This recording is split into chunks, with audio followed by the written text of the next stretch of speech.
팔자가 나쁘다고 해서 실망할 일 없고 좋다고 해서 흥분할 일이 없는 거야. 갑자기 어느 순간 정말 좋은 재즈로 온 거예요. 너 그건 본인 결정이라고 했잖아. 내가 알려는 주되 결정은 본인이야.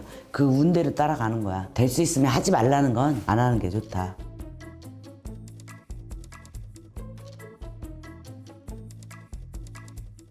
선생님, 본인 사주를 알면 정말 인생에 도움이 될까요? 도움 되시는 분들도 있고 안 되시는 분들도 있고 내가 그랬지 알려줘도 저지르고 까먹는다고. 사주를 안다고 해서 인생에 도움되는 건 아니야. 그냥 내 팔자 구성이 이렇게 생겼더라 라는 것 뿐이지 팔자가 나쁘다고 해서 실망할 일 없고 좋다고 해서 흥분할 일이 없는 거야. 그런 경우가 있어요. 예를 들어서 사주를 봤는데 4월달에 선생님께서 이동수가 있다고 했어요. 근데 이동을 하지 말라고 말씀하셨다고 애가 가정하면 갑자기 어느 순간 정말 좋은 재즈로 온 거예요. 그러니까 여기서 사람이 현실적으로 이제 받아들이잖아요. 그렇지. 우선 당장이니까. 네, 우선 당장이니까 이걸 내가 그 무속인 선생님 말을 믿고 이걸 포기할 수 있을까? 막 이런 생각 들 것 같아요. 그렇지. 굉장히 막 복잡해질 것 같거든요. 그렇지. 그럴 경우에 또 오시는 분들이 있어. 근데 그래도 선생님은 안 된다 하시고 안 된다 하지. 그럴 때도 진짜 이거를 사주를 푸는 대로 해야 되나? 내 판단대로 해야 되나? 그렇지. 이런 고민이 많이 있을 것 같거든요. 너 그건 본인 결정이라고 했잖아. 내가 알려는 주되 결정은 본인이야. 그 운대로 따라가는 거야. 내가 그랬지 이동수가 나쁜 이동수라도 들어있기 때문에 빼박이로 움직인다고. 움직이게 돼 있다고. 진짜 근데 거부할 수 없는 조건이라고 하거든요.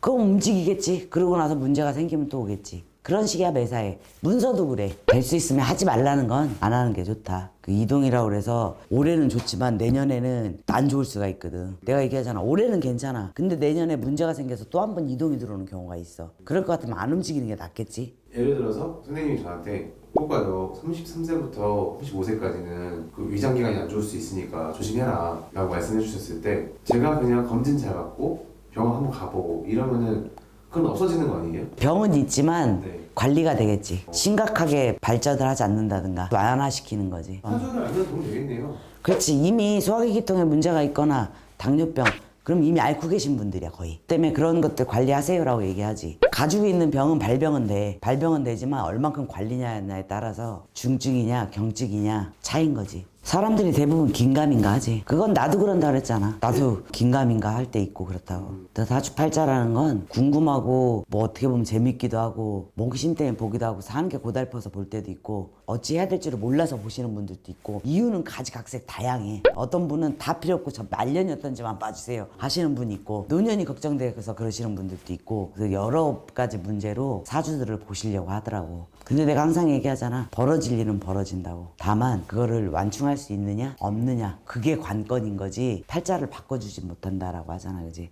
그래서 이분은 이때 대운이 들어오는 시기 이분은 평생 가도 대운은 없고 잔잔하게 사시겠구나. 이분은 중년운이 되게 안 좋겠구나. 그런 것들인 거지. 내가 그래서 중년이 안 좋으면 제일 안 좋다고 했지. 중년이 나쁠 때는 그 중년의 나쁜 운을 줄이는 수밖에 없는 거야. 그지? 왜냐면 중년은 나쁘지만 중년이 넘어가는 나이 때 또 좋은 때가 있을 거란 말이지. 그런 걸 대비해서 뭐든지 다 줄이고 가야지 리스크가 작은 법인 거야.